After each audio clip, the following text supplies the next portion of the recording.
From world savior to global policeman, the onset of the Cold War, World War II ended, and a new conflict emerged. The United States and the Soviet Union, once allies, became rivals. The grand alliance forged in the fires of war crumbled under the weight of suspicion and mistrust. The stage was set for a new kind of conflict, the Cold War. The seeds of this rivalry were sown even before the guns fell silent in Europe and the Pacific. The US and the Soviet Union had fundamentally different ideologies. The US championed democracy and capitalism, while the Soviet Union advocated for communism and a centrally controlled economy. These differences, masked by the common enemy of Nazi Germany, became impossible to ignore as the war drew to a close. The Yalta Conference, held in February 1945, revealed the growing rift. The Big Three, Roosevelt, Churchill and Stalin, met to discuss the post-war order. Agreements were made, but tensions simmered beneath the surface. The fate of Eastern Europe, particularly Poland, became a point of contention. The death of President Roosevelt in April 1945 further complicated matters.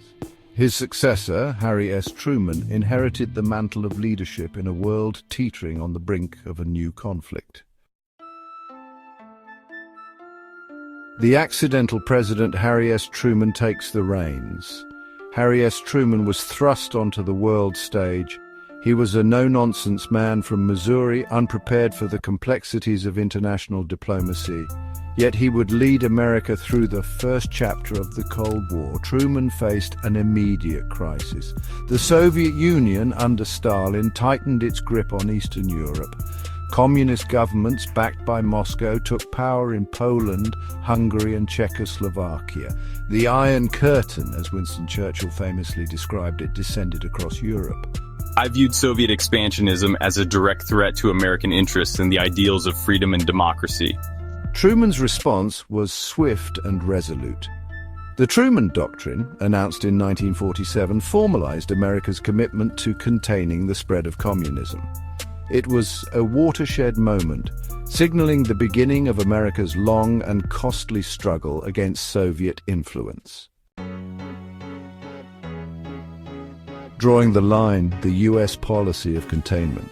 Containment became the cornerstone of American foreign policy, aiming to stop Soviet expansionism by any means necessary. This policy played out on multiple fronts: economic aid, military alliances, and covert operations.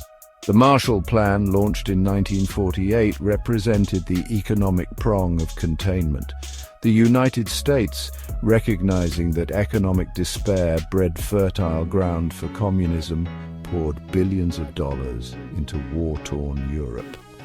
The plan, named after Secretary of State George Marshall, provided aid to both former enemies and allies alike. It helped rebuild shattered economies and strengthen Western Europe against Soviet pressure. The Marshall Plan was crucial in promoting prosperity and economic recovery across Western Europe, effectively countering Soviet influence. Militarily, the United States forged a series of alliances designed to contain Soviet power. The North Atlantic Treaty Organization, NATO, established in 1949, committed the United States to the defense of Western Europe. This collective security pact sent a clear message to Moscow: an attack on one would be considered an attack on all. A promise to the world: the Truman Doctrine and its global impact. The Truman Doctrine, unveiled in a dramatic speech to Congress in 1947, marked a turning point in American foreign policy. It was a bold declaration promising American support to any nation resisting communist subjugation. This doctrine was initially prompted by the crisis in Greece. Communist insurgents, backed by Moscow, threatened the fragile Greek government. I was determined to stem the tide of communism. Truman requested and received from Congress substantial military and economic aid for Greece and Turkey. This aid proved crucial in stabilizing the region and preventing the expansion of Soviet influence. Wow, the Truman Doctrine really had far-reaching implications, didn't it? Absolutely. The Truman Doctrine had implications far beyond Greece and Turkey. It effectively globalized the Cold War, committing the United States to intervening both directly and indirectly in conflicts across the globe. From Korea to Vietnam, Latin America to Africa, the United States would find itself embroiled in proxy wars supporting governments and movements deemed vital to containing the spread of communism.